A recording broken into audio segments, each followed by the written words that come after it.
السلام علیکم ورحمۃ اللہ۔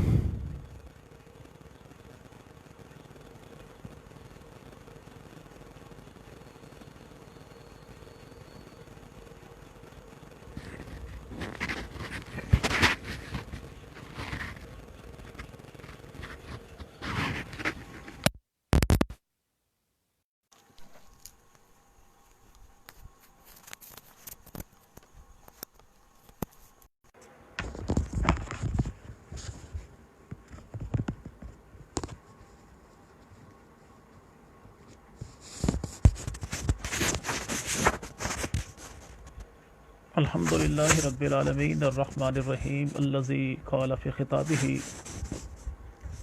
ان اللہ اختارنی واختار لی اصحابی وعلی آلہ واصحابہ اجمعین۔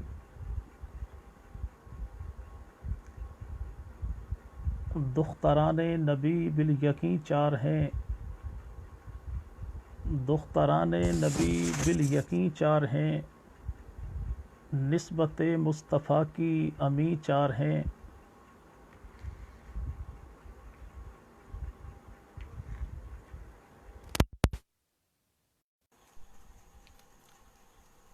دختران نبی بالیقین چار ہیں،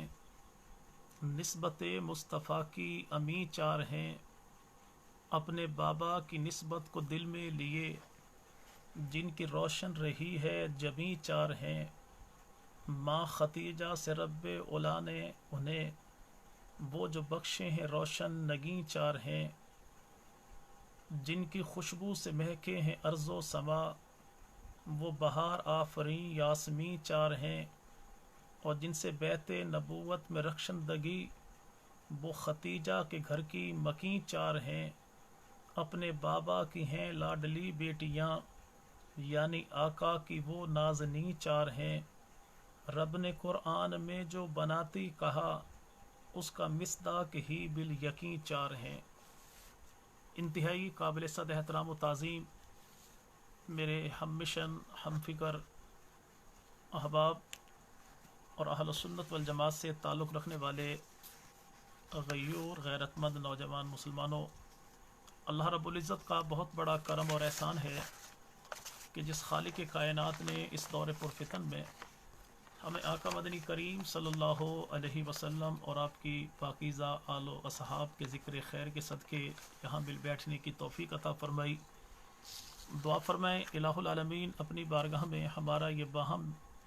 مل بیٹھنا مقبول اور منظور فرمائے۔ انتہائی مشکور ہوں اپنے احباب کا کہ جنہوں نے رمضان المبارک کی مقدس ساعت میں ایسی مقدس محافل کا انعقاد کیا کہ جہاں پہ اہل سنت والجماعت کی فکری آبیاری کے لیے اہل سنت والجماعت کے نامور علماء کرام آپ حضرات کے سامنے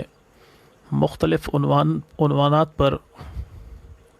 علمی مواد آپ حضرات کے ساتھ شیئر کرتے ہیں۔ اسی سلسلہ میں محترم بھائی نے جو مجھے حکم دیا اس کی تعمیل میں آج جو عنوان احباب نے میرے ذمہ لگایا وہ آقا مدنی کریم صلی اللہ علیہ وسلم کی بنات طیبات ہیں، اور امام الانبیاء مدنی کریم صلی اللہ علیہ وسلم کی چار دختران طیبات وہ ہیں کہ جنہیں ہم سیدہ زینب، سیدہ رقیہ، سیدہ سامعین مکرم، چونکہ عنوان ایسا ہے کہ اس میں بہت ساری باتیں کہی جا سکتی بھی ہیں اور کہنے کی ضرورت بھی ہے، لیکن انتہائی اس مختصر سے وقت میں آپ حضرات کے سامنے ان چار شہزادیوں کا تذکرہ کرنا چاہوں گا جنہیں رب تعالیٰ نے محبوب پیغمبر مدنی کریم صلی اللہ علیہ وسلم کے گھر کی زینت بنایا۔ یاد رکھیے گا کہ امام الانبیاء مدنی کریم صلی اللہ علیہ وسلم کی پہلی اولاد سیدہ زینب ہیں، اور آقا مدنی کریم صلی اللہ علیہ وسلم کے ہاں ابھی اولاد پیدا نہ ہوئی تھی کہ مدنی کریم صلی اللہ علیہ وسلم باقاعدہ دعا کرتے کہ اے اللہ مجھے اولاد دے، اور اولاد میں پہلی اولاد مجھے بیٹی دے۔ تو جب زمانے والوں نے پوچھا آقا مدنی کریم صلی اللہ علیہ وسلم سے کہ زمانے بھر کے لوگ تو بیٹے مانگتے ہیں، آپ بیٹیاں کیوں مانگتے ہیں؟ تو ارشاد فرمایا اس لیے کہ زمانے بھر کے لوگ وہ ہیں کہ جو آج عرب کی دھرتی پر بیٹیوں کو دفنانا وہ مردانگی سمجھتے ہیں، اور میں محمد انہیں عملی طور پر بتاؤں گا کہ بیٹیاں دفنانے کو نہیں بلکہ سینے پر بٹھانے کو ہوا کرتی ہیں۔ رب تعالیٰ نے میرے محبوب پیغمبر مدنی کریم صلی اللہ علیہ وسلم کو 4 بیٹیوں سے نوازا۔ ان میں سب سے بڑی بیٹی وہ ہیں جنہیں سیدہ زینب کہا جاتا ہے، اور سیدہ زینب وہ ہیں جو آقا مدنی کریم صلی اللہ علیہ وسلم کے اعلان نبوت سے 10 سال پہلے، یعنی مدنی کریم صلی اللہ علیہ وسلم کی حیات طیبہ کے 30ویں سال میں پیدا ہوئی، نکاح مبارک سے 5 سال کے بعد۔ اور امام الانبیاء مدنی کریم صلی اللہ علیہ وسلم کی یہ بیٹی، جن کا نکاح سیدہ خدیجۃ الکبریٰ کے حقیقی بھانجے سیدنا ابو العاص بن ربیع، جن کا حقیقی نام لقیط ابن ربیع بھی کہا جاتا ہے، سیدہ خدیجۃ الکبریٰ کی خواہش پہ آقا مدنی کریم صلی اللہ علیہ وسلم نے اپنی بیٹی کا نکاح سیدہ خدیجہ کے بھانجے کے ساتھ کر دیا۔ اور جناب سیدہ خدیجۃ الکبریٰ رضی اللہ تعالیٰ کی یہ وہ بیٹی ہیں کہ جو اپنی ماں کے سیرت و کردار میں ان کی کاپی تھی اور ان کا چلتا پھرتا نمونہ تھی۔ جناب سیدہ زینب جو ہیں، ان کا نکاح سیدہ خدیجہ کے بھانجے کے ساتھ ہوا، جو میں نے پہلے عرض کیا۔ رب تعالیٰ نے ان سے 2 اولادیں آپ کو عطا فرمائی، ایک بیٹی جس کا نام سیدہ امامہ ہے، اور ایک بیٹا جس کا نام سیدنا علی ہے، جسے علی زینبی بھی کہا جاتا ہے۔ یہاں پہ بعض وہ ہونے والے اعتراضات جو آج ہمارا پڑوسی طبقہ اہل سنت والجماعت کے نوجوانوں کو پریشان کرنے کے لیے، یا اہل سنت والجماعت کے نوجوانوں کو فکری طور پر راہ مستقیم سے ہٹانے کے لیے کرتا ہے کہ اگر نبی پاک صلی اللہ علیہ وسلم کی 4 بیٹیاں تھیں تو باقی بیٹیوں کی اولاد کہاں ہے، اور وہ اولاد ان کے فضائل و مناقب کیا ہیں، اس اولاد کا تذکرہ سیرت کی کتابوں میں کیوں نہیں ملتا؟ تو آج انشاءاللہ اس گفتگو میں ہم نبی پاک صلی اللہ علیہ وسلم کی 4 بیٹیوں کا تذکرہ بھی کریں گے، اور 4 بیٹیوں سے چلنے والی اولاد کا تذکرہ بھی انشاءاللہ ہم اسی سلسلے میں کریں گے۔ سیدہ زینب کی سب سے بڑی اولاد جو ہیں وہ سیدہ امامہ ہیں، اور سیدہ امامہ مدنی کریم صلی اللہ علیہ وسلم کی سب سے بڑی نواسی ہیں۔ اور سیدنا ابو قتادہ رضی اللہ عنہ جو ہیں، ان کی روایت موجود ہے، اور یہ حدیث کی تمام تر کتابوں میں موجود ہے، جسے حضرت امام مسلم رحمہ اللہ، امام بخاری رحمہ اللہ، امام نسائی رحمہ اللہ، ان تمام حضرات نے اپنی کتابوں میں لکھا، اور ابن ماجہ نے بھی اپنی کتاب میں نقل کیا کہ سیدہ امامہ رضی اللہ عنہ امام الانبیاء مدنی کریم صلی اللہ علیہ وسلم دوران نماز انہیں اپنے کاندھے پر اٹھا لیتے، اور جب آقا مدنی کریم صلی اللہ علیہ وسلم سجدے مر جاتے تو اللہ کے نبی انہیں زمین پر اتار دیتے، اور پھر مدنی کریم صلی اللہ علیہ وسلم جب کھڑے ہوتے تو پھر اسے اپنے کاندھوں پر بٹھا لیتے۔ ایک مرتبہ قریبی ملک کے کسی سردار یا بادشاہ نے ایک ایسا ہار بھیجا جس میں عقیق کا نگ بھی موجود تھا، تو آقا مدنی کریم صلی اللہ علیہ وسلم نے ارشاد فرمایا کہ آج میں یہ ہار اسے دوں گا جو مجھے سب سے زیادہ اپنے اس خاندان میں پسند ہے، اپنے گھر میں سب سے زیادہ پسند ہے۔ محبوب پیغمبر مدنی کریم صلی اللہ علیہ وسلم کے اصحاب یہ کہتے ہیں کہ ہمارے دل و دماغ میں بات یہ تھی کہ اللہ کے نبی یہ ہار سیدہ عائشہ صدیقہ رضی اللہ تعالیٰ کو عطا فرمائیں گے، لیکن اللہ کے نبی نے ارشاد فرمایا کہ میری بیٹی امامہ کو لے کر آؤ، اور جب سیدہ امامہ حاضر خدمت ہوئی تو اللہ کے نبی نے اپنے ہاتھوں سے یہ ہار سیدہ امامہ کے گلے میں ڈالا۔ اور یہ سیدہ امامہ وہی ہیں کہ جب یہ امام الانبیاء مدنی کریم کی نواسی آقا مدنی کریم صلی اللہ علیہ وسلم کی بیٹی سیدہ فاطمہ الزہرا فوت ہوئی تو سیدہ فاطمہ نے قبل از وفات جناب سیدنا علی المرتضیٰ رضی اللہ عنہ کو وصیت فرمائی کہ میرے بعد شادی ایسی خاتون کے ساتھ کرنا کہ جو آپ کے مقام کو بھی جانتی ہو اور جناب حسن و حسین کے مقام کو بھی جانتی پہچانتی ہو۔ جناب سیدنا حسن مجتبیٰ رضی اللہ عنہ نے حضرت فاطمہ الزہرا کی وصیت کے عین مطابق دوسرا نکاح جو فرمایا وہ سیدہ امامہ کے ساتھ کیا، اور سیدہ امامہ کے بطن سے رب تعالیٰ نے آپ کو ایک اولاد عطا فرمائی جس کا نام حضرت علی المرتضیٰ نے محمد رکھا، جسے محمد الاوسط کہتے ہیں۔ اور یہ محمد وہ ہیں کہ جو کربلا کی دھرتی پر شہید ہوئے۔ اب اگر ہم یہاں پر دیکھیں کہ کربلا کے شہداء میں ایک شہید وہ بھی ہے کہ جس کا نام محمد ہے، بابا کا نام علی ہے، ماموں کا نام بھی علی ہے، نانی کا نام زینب ہے، اور اس کے نانا وہ ہیں جسے ابو العاص بن ربیع کہا جاتا ہے، اور یہ بنی عبد شمس خاندان بنو امیہ ہی سے ان کا تعلق ہے، اور یہ شہید کربلا ہیں۔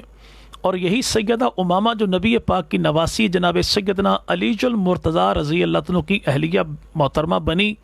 اور نبی پاک کی سب سے بڑی بیٹی سیدہ زینب وہ حضرت علی المرتضیٰ کی ساس بنی، ماں کی جگہ پر ہیں۔ اور یہی سیدہ امامہ حضرت علی نے وصیت فرمائی حضرت مغیرہ بن نوفل کو، اور یہ مغیرہ بن نوفل کون ہیں؟ یہ بیٹے ہیں جناب حارث کے، اور حارث بیٹے ہیں عبد المطلب کے، اور عبد المطلب دادا ہیں میرے محبوب پیغمبر کے بھی، اور جناب سیدنا علی المرتضیٰ کے بھی۔ اور جناب علی المرتضیٰ رضی اللہ عنہ اور محبوب پیغمبر کے چچاؤں میں سب سے بڑے چچا، ان کا نام حارث ہے، حارث کے بیٹے کا نام نوفل ہے، نوفل کے بیٹے کا نام مغیرہ ہے، اور انہی مغیرہ نے نکاح کیا جناب سیدہ امامہ نبی پاک کی نواسی سیدہ زینب کی بیٹی جناب علی کی بیوہ کے ساتھ، اور پھر اللہ نے مغیرہ بن نوفل کو جو بیٹا عطا کیا اس کا نام رکھا یحییٰ بن مغیرہ بن نوفل۔ اب یاد رکھیے گا کہ یہ عظیم ترین سلسلہ ہے۔ اور دوسرا جو اولاد جناب سیدہ زینب کی پیدا ہوئی اس کا نام سیدنا علی ہے، اور یہ علی حضرت علی کے رشتے میں سالے بھی ہیں۔ اب یہاں پر یہ بات بھی کنفرم کر لیجئے کہ آج جو کہنے والے بعض لوگ یہ کہتے ہیں کہ جناب دیکھیے کہ نبی پاک کے صحابہ میں سے کسی نے حضرت علی کے نام پر نام نہیں رکھا، 80 سال تک پابندی رہی، اور ایک صاحب نے تو یوں بھی کہا کہ اگر کوئی شخص مجھے یہ بتا دے کہ نبی پاک کے صحابہ میں کسی کا نام، کسی نے اپنے بچے کا نام علی رکھا ہو تو میں اپنا مذہب چھوڑ دوں گا۔ تو میں کہتا ہوں حضور مذہب اپنا نہ چھوڑیے، لیکن آپ باقی صحابہ کی بات تو بعد میں کیجئے، چلیں آپ کو جناب سیدنا امیر معاویہ کے خاندان میں ہی جناب علی کے نام پر 2 بچوں کا نام علی بتاتے ہیں۔ ایک علی یہی ہے کہ جن کی والدہ کا نام زینب ہے اور باپ کا نام لقیط ابن ربیع ہے، اور یہ خاندان ہے سیدنا امیر معاویہ رضی اللہ عنہ کا۔ اور دوسرے جناب سیدنا امیر معاویہ رضی اللہ عنہ کے بھتیجے ہیں جن کا نام ہے ولید بن عتبہ، اور ولید بن عتبہ کو اللہ نے 2 بیٹے عطا فرمائے، ایک کا نام ہے عباس، ایک کا نام ہے علی، یعنی ولید جو بھتیجا ہے حضرت امیر معاویہ کا، بیٹا ہے عتبہ کا، پوتا ہے ابو سفیان کا، اور پوتا ہے جناب سیدہ ہند کا، اس کو رب تعالیٰ نے 2 بیٹے عطا فرمائے، اور دونوں بیٹوں کا نام کمال دیکھیے کہ ایک کا نام عباس رکھا اور ایک کا نام علی رکھا، اور جناب سیدنا علی المرتضیٰ سے پہلے علی نام کسی کا نہیں تھا۔ اب جو بھی قیامت تک نام علی رکھے گا تو اسی علی کی محبت میں رکھے گا، تو ماننا پڑے گا کہ خاندان بنو امیہ میں اگر یہ نام رکھے گئے تو جناب سیدنا علی المرتضیٰ ہی کی محبت میں رکھے گئے۔ اور جیسے ابو بکر سے پہلے ابو بکر نام کائنات میں کسی کا کوئی نہ تھا، تو ماننا پڑے گا کہ اولاد علی المرتضیٰ نے اگر یہ نام ابو بکر اپنے بچوں کا رکھا، پہلے امام سے لے کر 12ویں امام تک نام جو ابو بکر ہے، تو یہ اسی ابو بکر کی محبت میں نام رکھے گئے کہ جس ابو بکر کو پیغمبر کا پہلا جانثار ابو بکر صدیق اکبر کہتے ہیں۔ اور یہ یاد رکھیے گا میں نے جو کہا کہ پہلے امام سے لے کر 12ویں امام تک پہلے امام سیدنا علی المرتضیٰ رضی اللہ عنہ ہیں ہمارے پڑوسی طبقہ کے نزدیک۔ اور یاد رکھیے گا کہ جناب سیدنا علی المرتضیٰ کے ایک بیٹے کا نام ابو بکر ہے جو کربلا کی دھرتی پر شہید ہوئے، اور یہ تمام تر ہمارے پڑوسی طبقے کی معتبر ترین کتب کے اندر موجود ہے کہ علی المرتضیٰ نے بیٹے کا نام جناب ابو بکر کے نام پر ابو بکر رکھا۔ اور ایک صاحب نے تو یوں بھی کہا جناب سیدنا علی المرتضیٰ سے کمال کیا آپ نے کہ آپ نے بیٹے کا نام حسن رکھا، حسین رکھا، محمد رکھا، پھر چاہیے تو یہ تھا کہ آپ بیٹے کا نام عباس رکھتے، آپ نے ابو بکر نام کیوں رکھا؟ تو فرمایا اس لیے کہ اللہ کے نبی کی زندگی میں بھی موجود تھا، جناب عباس بھی موجود تھے، اللہ کے نبی نے مجھے بھی پیچھے کیا، عباس کو بھی پیچھے کیا، اور اللہ کے نبی نے اپنے نام کے ساتھ جس نام کو جوڑا ہے وہ نام ابو بکر کا تھا، تو جس نام کو نبی نے اپنے ساتھ جوڑا ہے، علی بھی اسی نام کی ترتیب کو باقی رکھے گا کہ محمد کے بعد نام رکھوں گا تو ابو بکر رکھوں گا، باقی نام بعد میں رکھوں گا۔ تو یہاں پر یاد رکھے گا یہ سیدنا علی بن زینب نبی پاک کے نواسے وہ ہیں کہ جو فتح مکہ کے موقع پر مدنی کریم صلی اللہ علیہ وسلم کے ساتھ یہ ردیف بنے اور آقا مدنی کریم صلی اللہ علیہ وسلم کی سواری پر سوار تھے۔ بعض لوگ اگر نام سیدنا علی بن ابی طالب کا لیں تو ہمارے ان کے آنے والی نسلوں کو تا قیامت سلام ہے، ہم ان کے غلام ہیں، لیکن یاد رکھے گا جو اللہ کے نبی نے جسے جب جہاں جو جتنا دے دیا ہم اس کو تسلیم کرنے والے ہیں، چونکہ ہم اہل سنت والجماعت ہیں۔ اللہ کے نبی نے جب جہاں جسے جو جتنا دیا ہم اسے تسلیم بھی کرتے ہیں، اسے سلام بھی کرتے ہیں۔ فتح مکہ کے موقع پر مدنی کریم کے ساتھ سواری پر بیٹھنے والے سیرت کی کتابوں کے مطابق وہ علی بن زینب بنت رسول خدا صلی اللہ علیہ وسلم ہیں۔ جناب سیدہ زینب وہ ہیں، انہوں نے ہجرت جب فرمائی تو ان کی اونٹنی پر حملہ کر دیا حبار بن اسود نامی ایک مشرک نے، اور وہ اونٹنی اچھلی نبی پاک صلی اللہ علیہ وسلم کی بیٹی یہ اونٹنی سے گری پہاڑی کی چٹان پر، جس سے ان کا بچہ حمل جو تھا وہ ساقط ہو گیا اور یہ لہو لہان ہو گئی، زخمی تھی، اور اسی زخم کی وجہ سے مدینہ طیبہ پہنچی تو مدنی کریم صلی اللہ علیہ وسلم بے تابی کے عالم میں اٹھے اور آپ نے بیٹی کو سینے سے لگایا اور فرمایا میری یہ بیٹی وہ ہے کہ جو میری بیٹیوں میں افضل ترین ہے، جو راہ خدا میں بڑی ستائی گئی۔ سن 8 ہجری میں سیدہ زینب کا انتقال اسی زخم کی بنیاد پر ہوا، اور مدنی کریم صلی اللہ علیہ وسلم خود کھڑے ہوئے تشریف لے گئے۔ سیدہ ام عطیہ انصاریہ ایک صحابیہ ہیں، ان کے ہاں تشریف لے گئے اور فرمایا کہ سنو میری بیٹی کو غسل دینا، لیکن غسل بڑے آرام کے ساتھ دینا، تکلیف نہ ہونے دینا، اور اسے خوشبو لگانا، بالوں کی چٹیاں نکال دینا، چٹیاں بنانا، مانگ نکال دینا، اور مدنی کریم صلی اللہ علیہ وسلم نے اپنی چادر عطا فرمائی، فرمایا اس کے کفن میں شامل کر دینا۔ یہیں پر ایک بات اور بھی یاد رکھے گا کہ نبی پاک صلی اللہ علیہ وسلم کی اس بیٹی کو غسل دیا جناب سیدہ اسماء بنت امیس نے، اور یہ اسماء بنت امیس وہ ہیں کہ جن کا پہلا نکاح جناب سیدنا جعفر طیار کے ساتھ ہوا، اور جعفر طیار کے بعد ان کا نکاح جناب سیدنا علی المرتضیٰ کے ساتھ ہوا، اور جناب سیدنا علی المرتضیٰ رضی اللہ عنہ کے بعد ان کا نکاح جناب سیدنا علی المرتضیٰ کے ساتھ ہوا ابو بکر صدیق کے بعد۔ یعنی 3 نکاح اس خاتون کے ہوئے، پہلا جعفر طیار کے ساتھ، دوسرا ابو بکر صدیق کے ساتھ، اور تیسرا نکاح ہوا سیدنا حضرت علی المرتضیٰ کے ساتھ۔ یہاں پر یہ مسئلہ بھی کلیئر ہو جائے گا۔ آج جو کہنے والے یہ کہیں کہ دین ابو بکر اور ہے اور دین علی المرتضیٰ اور ہے، تو زمانے بھر میں کوئی اپنا بیگانہ یہ ثابت کر دے کہ نعوذ باللہ اگر سیدنا علی المرتضیٰ اور جناب ابو بکر صدیق کے دین میں کچھ فرق تھا تو چاہیے تو یہ تھا کہ ابو بکر صدیق کی اہلیہ سے نکاح کرنے سے پہلے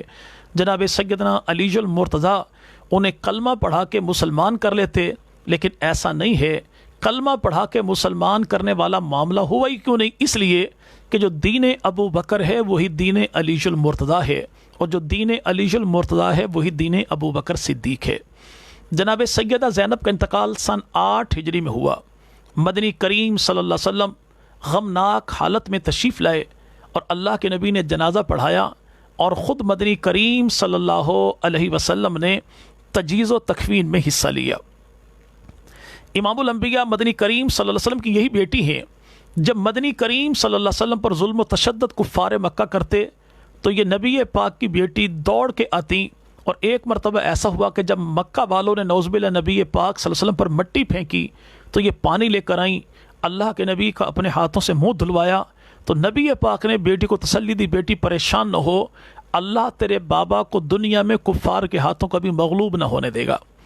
تو یہ پہلی بیٹی ہے نبی پاک صلی اللہ علیہ وسلم کی، جنہیں سیدہ زینب کہتے ہیں، جن کی 2 اولادیں ہوئیں۔ ایک جناب سیدہ زینب کی اولاد حضرت امامہ جو زوجہ بنی جناب علی کی، اور جن سے بیٹا محمد پیدا ہوا جو کربلا میں شہید ہوا، اور دوسری اولاد ان کی ہے جناب سیدنا علی جو فتح مکہ کے موقع پر نبی پاک صلی اللہ علیہ وسلم کے ساتھ سواری پر سوار تھے۔ دوسری بیٹی نبی پاک صلی اللہ علیہ وسلم کی وہ ہیں جنہیں سیدہ رقیہ کہا جاتا ہے، اور سیدہ رقیہ وہ ہیں جو نبی پاک صلی اللہ علیہ وسلم کے اعلان نبوت سے 7 سال پہلے پیدا ہوئی، اور بچپن ہی میں برادری کے جو خاندانی رواج ہوتا ہے اس کے مطابق ان کا نکاح ابو لہب کے بیٹے کے ساتھ رشتہ طے ہو گیا، لیکن ابھی آپ کی رخصتی نہیں ہوئی تھی کہ ابو لہب کے بیٹے نے اپنے والدین کے کہنے پر نبی پاک صلی اللہ علیہ وسلم کی بیٹی سے رشتہ توڑنے کا اعلان کر دیا۔ تو محبوب پیغمبر مدنی کریم صلی اللہ علیہ وسلم کی اس بیٹی کی پہلی شادی اور رخصتی بھی پہلی مرتبہ جو ہوئی وہ حضرت عثمان ابن عفان کے گھر میں ہوئی، اور جناب عثمان ابن عفان کے ساتھ جب شادی ہوئی اس وقت آپ کی عمر 12 یا 13 سال کی تھی۔ اور ایک بات یہ بھی میں نے گزشتہ بیان میں بھی عرض کی تھی کہ بات جو کہنے والے کہتے ہیں کہ نعوذ باللہ جناب سیدہ فاطمہ الزہرا جو ہیں یہ پیدا جو ہوئیں تو یہ اعلان نبوت سے 5 سال کے بعد ہجرت سے 8 سال پہلے پیدا ہوئیں، اور یہ ہمارے پڑوسی طبقے کی تمام تر کتب میں موجود ہے۔ اور ان کے بہت بڑے، سب سے بڑے بلکہ ان کے مصنف ہیں ملا باقر مجلسی، انہوں نے لکھا کہ مدنی کریم کی وفات اقدس کے موقع پر جناب سیدہ فاطمہ الزہرا اس کے بعد 60 یا 70 دن زندہ رہی، اور 17 یا 18 سال کی عمر میں آپ کا انتقال ہو گیا۔ اب جو خاتون 17 یا 18 سال کی عمر میں ان کا انتقال ہوا، اور ان کی تمام تر کتب میں موجود ہے کہ سن 2 ہجری سیدہ فاطمہ الزہرا کا نکاح حضرت علی المرتضیٰ کے ساتھ ہوا، تو اس کے بعد انہوں نے زندگی کے 8 سال گزارے، تو ماننا پڑے گا کہ 10 سال کی عمر میں آپ کا نکاح ہوا۔ 11ویں سال میں سیدنا حسن مجتبیٰ پیدا ہوئے، 12ویں سال میں سیدنا حسین ابن علی پیدا ہوئے۔ اگر سیدہ فاطمہ الزہرا کا نکاح 10ویں سال میں ہونا ممکن ہے، 11ویں سال کی عمر میں اولاد پیدا ہونا آپ کے ہاں ممکن ہے، تو پھر سب سے بڑی بیٹی کا نکاح 10 سال کی عمر میں ہونا مشکل کیوں ہے؟ سیدہ رقیہ کا نکاح 12 یا 13 سال کی عمر میں ہوا، اور یہ وہ خاتون ہیں کہ اللہ کے نبی نے جن کے فضائل و مناقب بھی بیان فرمائے جناب ابراہیم اور جناب لوط علیہ السلام کے بعد حضرت عثمان ابن عفان وہ پہلے شخص ہیں جنہوں نے اپنے اہل بیت کے ساتھ سب سے پہلے راہ خدا میں ہجرت کی ہے۔ اور سیدہ رقیہ اور جناب عثمان ابن عفان کیسا حسین و جمیل جوڑا تھا کہ جناب سیدنا امام الانبیاء مدنی کریم ارشاد فرماتے ہیں کہ ایسا حسین و جمیل جوڑا میری آنکھ نے مکہ کی دھرتی پر کوئی نہیں دیکھا۔ ایسا حسین و جمیل جوڑا کہ جو حسن و جمال میں، پیار و محبت میں، باہمی خانگی معاملات میں عرب کی دھرتی پر مثال بن گیا تھا کہ ایسا جوڑا ہے رقیہ اور عثمان کا جیسے آسمان پر سورج اور چاند ایک ساتھ چمکتے ہو۔ سیدہ رقیہ وہ ہیں کہ جو یوم بدر یعنی سن 2 ہجری میں 17 رمضان کو جب امام الانبیاء مدنی کریم صلی اللہ علیہ وسلم فتح یاب ہو کے بدر سے مدینہ کی جانب آ رہے تھے تو پتہ لگا کہ آپ کی بیٹی اسی دن فوت ہو چکی اور جنت البقیع میں ان کی تدفین ہو رہی تھی۔ اللہ کے نبی تشریف لائے، محبوب پیغمبر کی آنکھوں میں آنسو تھے، اور یہ آنسو ایک باپ کی محبت کی عکاسی کرتے ہیں کہ محبوب پیغمبر مدنی کریم صلی اللہ علیہ وسلم فرمایا اے رقیہ، کچھ ہی دن پہلے عثمان جو نبی پاک کے صحابی جنت البقیع میں سب سے پہلے دفن ہونے والے صحابی ہیں، عثمان بن مظعون رضی اللہ عنہ، فرمایا وہ داغ مفارقت دے گئے اور آج تو بھی چل بسی۔ جب اللہ کے نبی قبرستان تشریف لائے تو محبوب پیغمبر مدنی کریم کے صحابہ قبر بند کر چکے تھے۔ عرض کی یا رسول اللہ قبر کھول دیں، فرمایا نہیں، اللہ کے حوالے کرو، اب میری اور اس کی ملاقات جنت میں خدا کے حضور ہوگی۔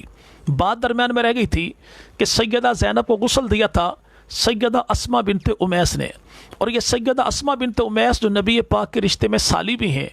حضرت ابو بکر صدیق کی گھر والی ہیں، جعفر طیار کے ساتھ بھی ان کا نکاح پہلا ہوا، جناب علی کے ساتھ تیسرا ان کا نکاح ہوا۔ سب سے پہلی باپردہ جو چارپائی ہے وہ سیدہ زینب کی وفات کے موقع پر بنائی گئی، اور اسی میں باپردہ جنازہ اٹھا حضرت سیدہ زینب نبی پاک کی سب سے بڑی بیٹی کا۔ بعض کہنے والے جو کہیں کہ جناب سیدہ فاطمہ الزہرا کی تدفین کے موقع پہ، وفات کے موقع پہ یہ باپردہ چارپائی بنی، تو ہم کہتے ہیں حضور یہ بھی تو محبت کی علامت ہے کہ گھر والی فوت ہو علی المرتضیٰ کی اور تدفین کا باپردہ انتظام کرے گھر والی ابو بکر صدیق کی، یہ دونوں کی محبتیں ہیں، اور اہل سنت والجماعت کا ہر ایک صاحب ایمان، ہر ایک کلمہ گو، نبی پاک کے صحابہ، آل محمد کا غلام، دونوں پہ قربان ہے، وہ حرم جناب ابو بکر کا ہو یا حرم جناب سیدنا علی المرتضیٰ کا ہو۔ سیدہ رقیہ، ان کا انتقال یوم بدر کے دن ہوا، اور ایک بیٹا ان کا پیدا ہوا جناب سیدنا عثمان بن عفان سے، جس کا نام جناب عبداللہ رکھا گیا۔ اب یہاں پہ تاریخ میں اگرچہ بہت سے لوگوں نے اس کا انکار کیا، لیکن بہت زیادہ لوگوں نے، اور بالخصوص آج ملت تشیع جن صاحب کے لکھے ہوئے اعتراضات کو سیدنا امیر معاویہ کے خلاف بطور حجت کے پیش کرتا ہے، مربد جو صاحب کے اسی صاحب نے جسے دنیا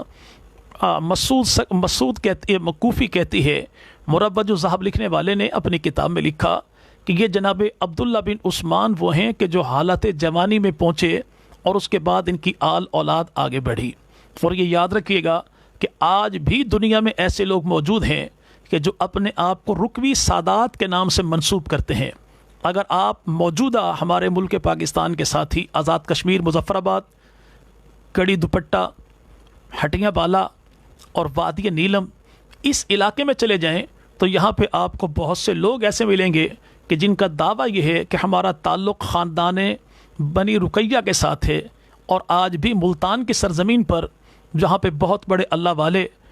شہاب الدین سہروردی رحمہ اللہ یا باقی جو اللہ والے یہاں پہ بزرگ موجود ہیں، اور ان کے نانا جی بہاؤالدین ذکر ملتانی رحمہ اللہ، ان کے جو نانا جی ہیں ان کا تعلق بھی اسی خاندان کے ساتھ ہے۔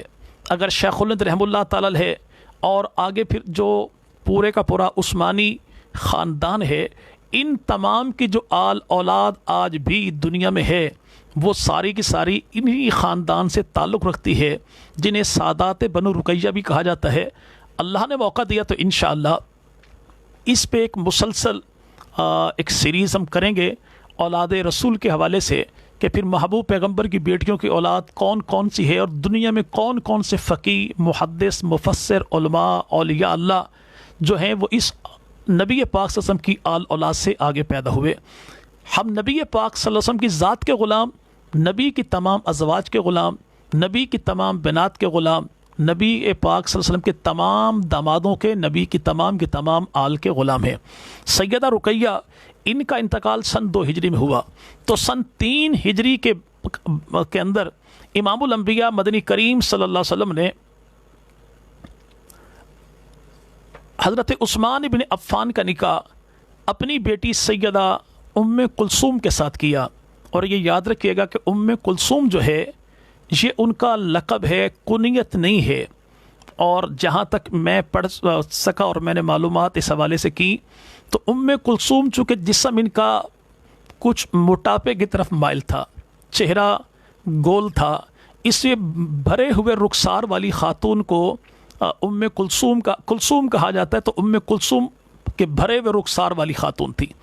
حقیقی نام ان کا وہ آمنہ ہے، اور نبی پاک صلی اللہ علیہ وسلم نے اپنی بیٹی کا نام اپنی والدہ محترمہ کے نام پہ آمنہ رکھا۔ تو ام کلثوم کا نکاح سن 3 ہجری میں اللہ کے نبی علیہ الصلوۃ والسلام نے سیدنا عثمان ابن عفان کے ساتھ کیا، اور مدنی کریم صلی اللہ علیہ وسلم کی روایت ہمارے پڑوسی طبقے کی کتابوں میں جناب سیدنا علی المرتضیٰ رضی اللہ عنہ سے موجود ہے کہ جناب علی المرتضیٰ ارشاد فرماتے ہیں کہ سیدہ ام کلثوم کی وفات کے موقع پہ اللہ کے نبی نے ارشاد فرمایا، اگر اللہ مجھے 40 بیٹیاں بھی عطا کرتا اور ایک ایک کر کے وہ ساری مرتی جاتی تو میں یکے بعد دیگرے اپنی بیٹیوں کا نکاح عثمان ابن عفان کے ساتھ کرتا جاتا۔ اور جناب امام الانبیاء مدنی کریم کا اس حد تک دل جوئی کرنا اپنے داماد کے ساتھ تبھی بنتا ہے جب حقیقی بیٹی دنیا سے رخصت ہو چکی ہو۔ اور ام عیاش رضی اللہ تعالیٰ ارشاد فرماتی ہیں کہ نبی کریم صلی اللہ علیہ وسلم سے میں نے خود سنا کہ عثمان ابن عفان کا دوسرا نکاح ام کلثوم کے ساتھ میں نے اس بنیاد پہ کیا کہ مجھے عرشوں سے اللہ نے حکم یہ دیا ہے کہ عثمان ابن عفان کا نکاح آپ حضرت ام کلثوم کے ساتھ اسی حق مہر کے برابر کر دیجئے کہ جو حق مہر سیدہ رقیہ کے لیے آپ نے طے کیا تھا۔ سیدہ ام کلثوم جو ہے آپ کی وفات سن 9 ہجری میں ہوئی،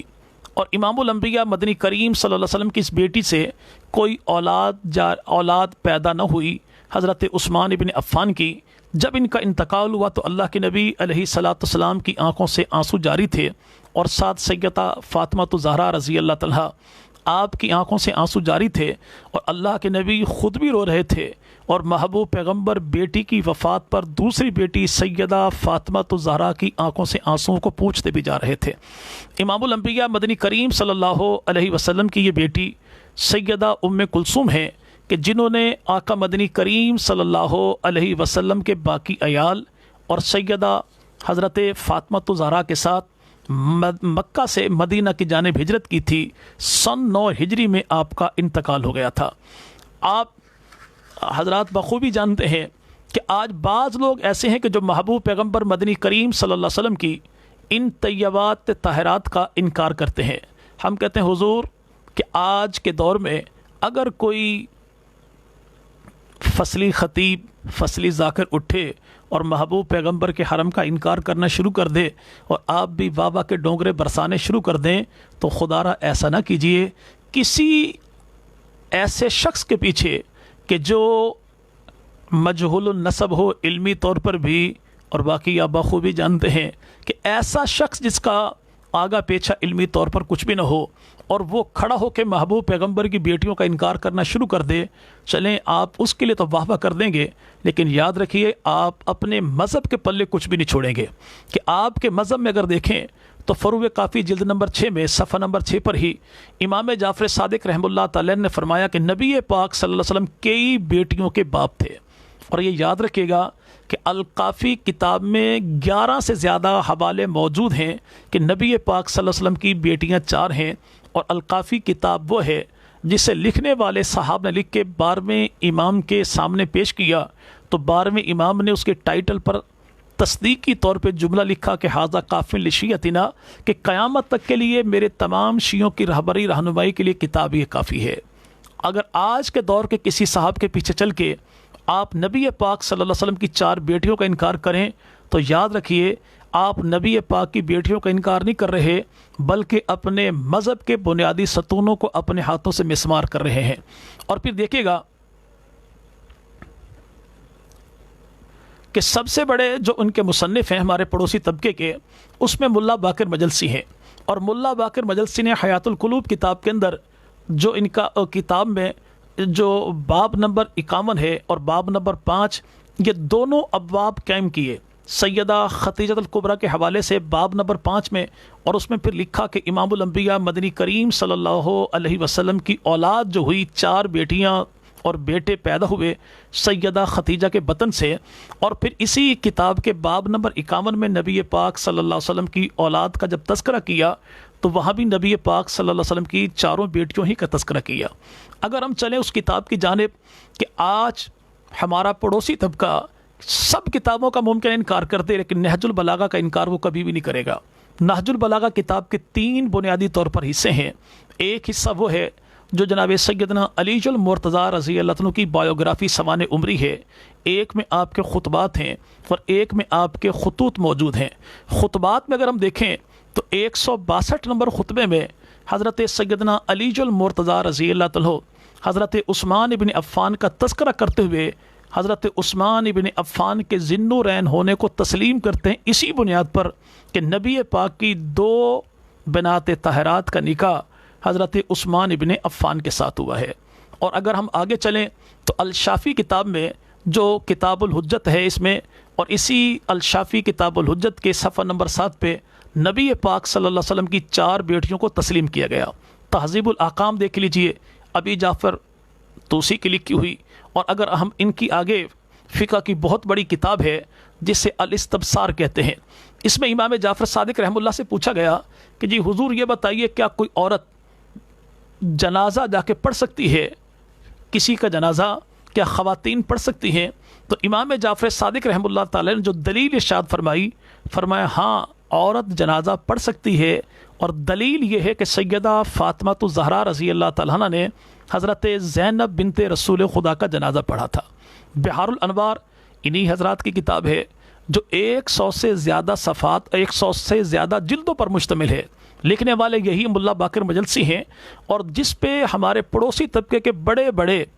جو محققین وہ فخر کرتے ہیں کہ اتنی ضخیم کتاب دین اسلام پر کسی نے بھی تحریر نہیں کی، کہ نہ تو اہل سنت میں سے نہ کسی اور طبقے نے، کہ جو ہمارے اس ایک بزرگ ملا باقر مجلسی نے تحریر کی اور کہا کہ بڑی شاہکار کتاب ہے۔ اور ملا باقر مجلسی صاحب اپنی اس کتاب میں کئی جگہ پر تسلیم کرتے ہیں کہ مدنی کریم صلی اللہ علیہ وسلم کی بیٹیاں 4 ہیں۔ قرب الاسناد کتاب انہی کی، ملا حضر الفقی کتاب انہی کی، میرات العقول کتاب انہی کی۔ میں نے یہ 10 حوالہ جات آپ حضرات کے سامنے، اور ان میں ایک کتاب جو پہلی میں نے عرض کی کہ الکافی میں مزید 11 حوالے ہیں، یعنی یہ ان کی بنیادی وہ کتب ہیں کہ جن میں تسلیم کیا گیا کہ مدنی کریم صلی اللہ علیہ وسلم کی 4 بیٹیاں ہیں۔ یاد رکھیے گا، ہمیں کوئی ضد نہیں ہے کہ آپ تسلیم کریں، لیکن اتنی بات یاد رکھیے، نبی کی بیٹیوں کا انکار کر کے آپ ان کا بگاڑتے کچھ نہیں، اپنے پلے چھوڑتے کچھ نہیں۔ اگر آج ان حضرات کے ہم اعتراضات کا جائزہ لیں کہ جو سوالات اٹھائے جاتے ہیں کہ دیکھیے کہ نبی پاک صلی اللہ علیہ وسلم کی اگر یہ 4 بیٹیاں ہیں تو ان 4 بیٹیوں میں سے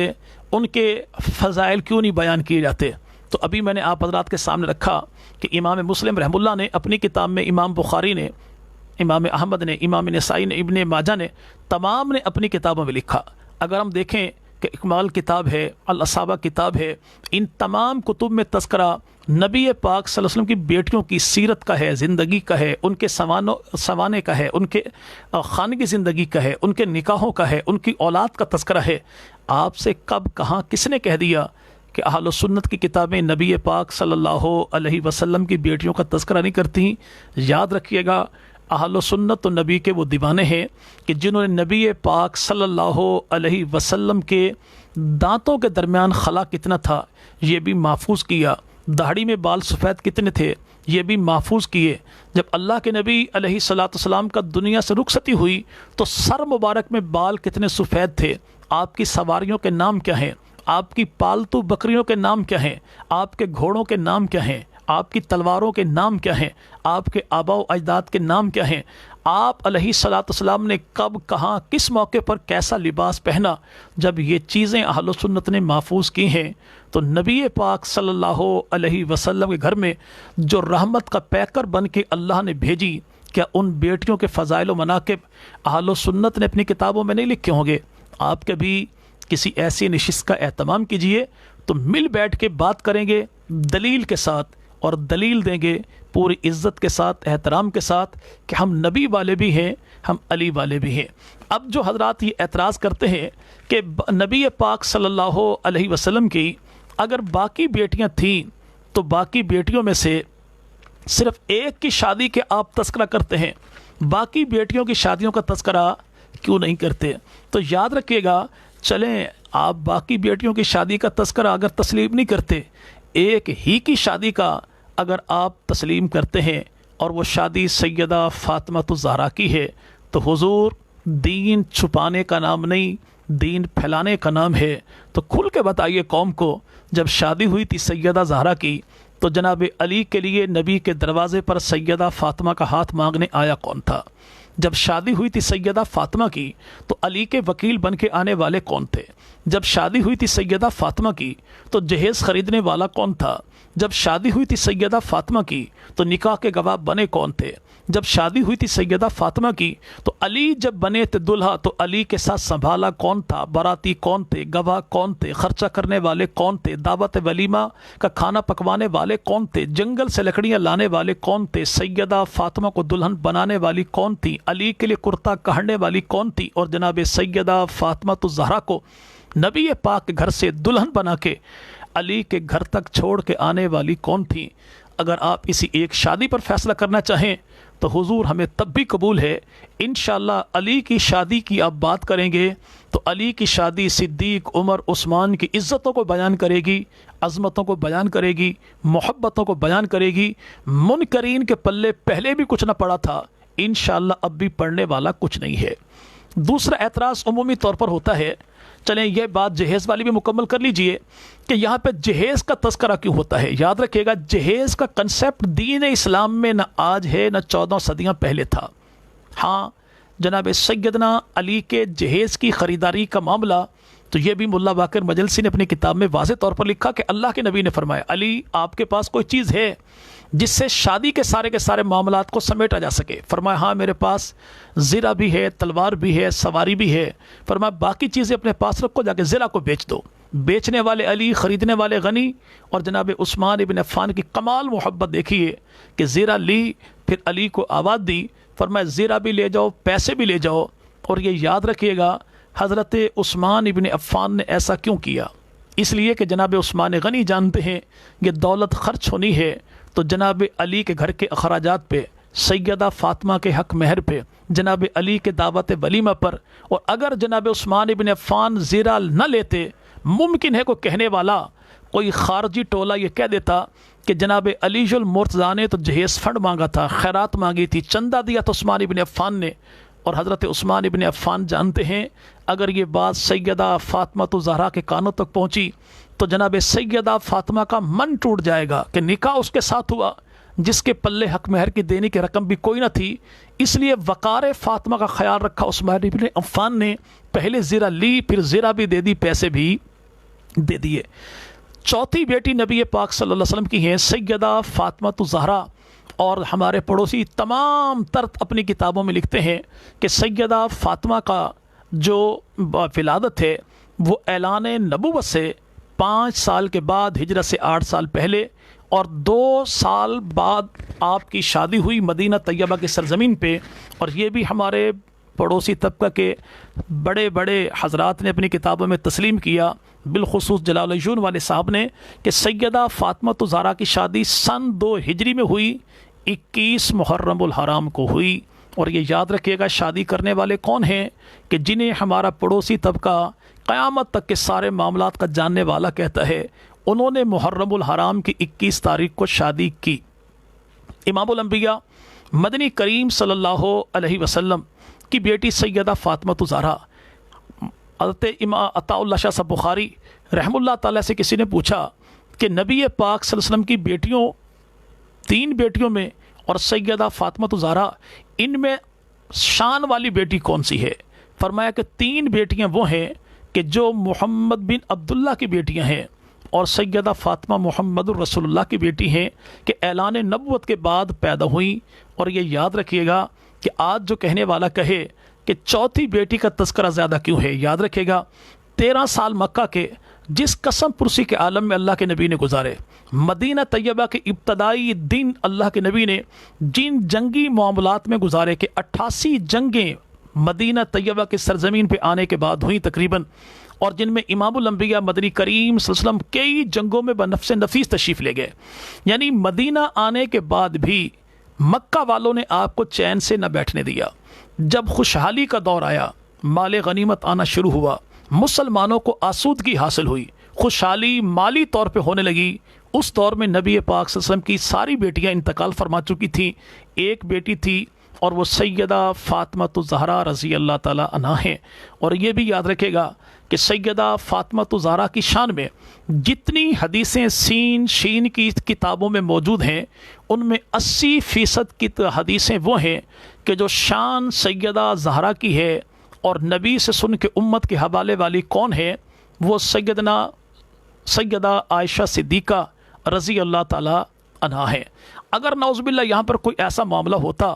تو کبھی بھی نبی پاک صلی اللہ علیہ وسلم کی زوجہ محترمہ حضرت علی المرتضیٰ کی زوجہ محترمہ کے بارے میں یوں تعریف و توصیف نہ کرتی اگر ان کے دل میں کوئی بغض، کینہ، حسد، نفرت یا دشمنی کا معاملہ ہوتا۔ یہاں تو پیار ہی پیار ایسا ہے کہ سیدہ فاطمہ زہرا سے پوچھا گیا کہ اللہ کے نبی کو اس امت میں سب سے زیادہ پیار کس سے ہے؟ فرمایا میری بیٹی سیدہ فاطمہ زہرا سے۔